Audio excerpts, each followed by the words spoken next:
ডিম আগে না মুরগি আগে? স্যার আমার মতে মোরগ আগে। কেন আপনার কাছে মনে হলো যে মোরগ আগে?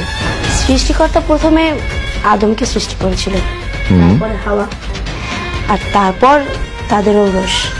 আর সেই জন্য আমার মনে হলো যে সৃষ্টিকর্তা প্রথমে মোরগ সৃষ্টি করেছেন, তারপরে মুরগি, আর তারপরে তাদের প্রজননের মাধ্যমে ডিম, তারপরে তাদের ঔরস।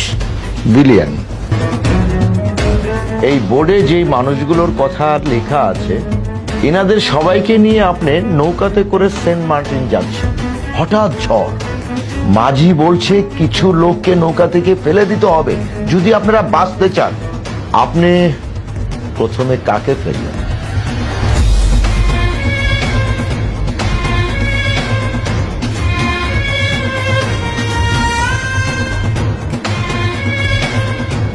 কেন?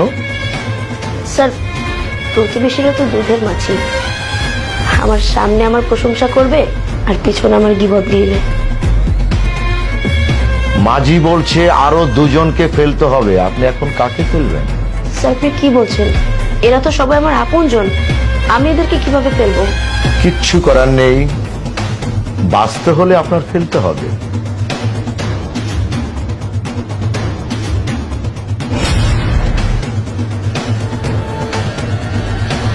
তাই বলে আপনার আপন ভাই বোনকে আপনি ফেলে দেবেন? জি স্যার। স্যার আমার ভাই বোনরা আজ আছে কাল নেই। আজ ওদের বাসায় বেড়াতে যাব, দু একদিন ভালোই আপ্যায়ন করবে, কিন্তু তৃতীয় দিন বিরক্ত হয়ে যাবে।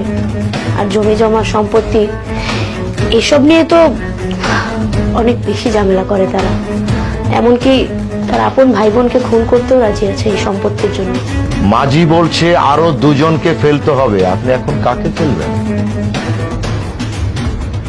না না স্যার, এদের তিনজনের মধ্যে আমি কাউকে ফেলতে পারবো না। আপনাকে ফেলতেই হবে।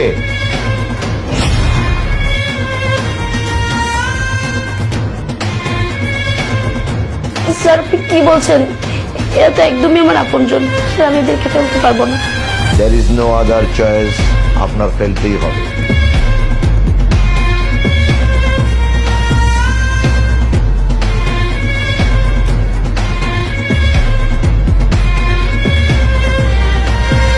আপনি আপনার মা বাপকে ফেলে দিলেন? জি স্যার, আমি আমার নিজের বাবা মাকেই ফেলে দিব।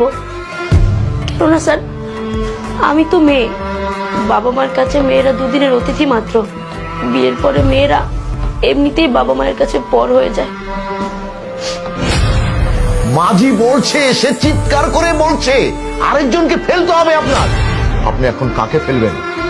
স্যার আপনি কি বলছেন? স্যার একজন তো আমার পেটের সন্তান, আরেকজন আমার স্বামী। স্যার আমি এদের উভয়ের একজনকেও ফেলতে পারবো না। আপনার নিজেকে বাঁচাতে হলে একজনকে ফেলতে হবে, প্লিজ বলুন। স্যার আপনি প্রশ্ন চেঞ্জ করুন। স্যার আমি এই পরীক্ষা আর দিব না স্যার। 1 2 3। আপনি আপনি আপনার আপন সন্তানকে ফেলে দিলেন? জি স্যার। কেননা সন্তানরা বিয়ের পরে বাবা মাকে ভুলে যাবে, তারা বিয়ের পরে বাবা মায়ের কাছে পর হয়ে যাবে, কিন্তু স্বামী, স্যার একটা মেয়ের কাছে তার স্বামী হচ্ছে সবচেয়ে বড় অহংকার। স্বামী মৃত্যুর আগ পর্যন্ত থাকবে। স্যার আপনি যদি আমাকে জিজ্ঞেস করতেন না যে নারী তোমার আসল বাড়ি কোথায়, আমি নিঃসন্দেহে বলতাম যে আমার স্বামীর বাম পাজরে। স্যার এই দুনিয়ায় যত নক্ষত্র আছে তার মধ্যে শ্রেষ্ঠ নক্ষত্র হচ্ছে একটা মেয়ের কাছে তার স্বামী। স্যার কথা আছে না, স্বামীর পায়ের নিচে স্ত্রীর বেহেশত। স্যার এটা শুধু পরকালেই নয়, ইহকালেও প্রত্যেকটা নারীর মানা উচিত। আর আমার নিজস্ব মতে স্যার, স্বামী হচ্ছে একটা মেয়ের সর্বশ্রেষ্ঠ অহংকার, সর্বশ্রেষ্ঠ অলংকার। স্যার উনি পারফেক্ট। স্যার আমার মনে হয় উনি ডিজার্ভ করে। কংগ্রাচুলেশন, আপনি আপনার জয়েন লেটার কালই পেয়ে যাবেন।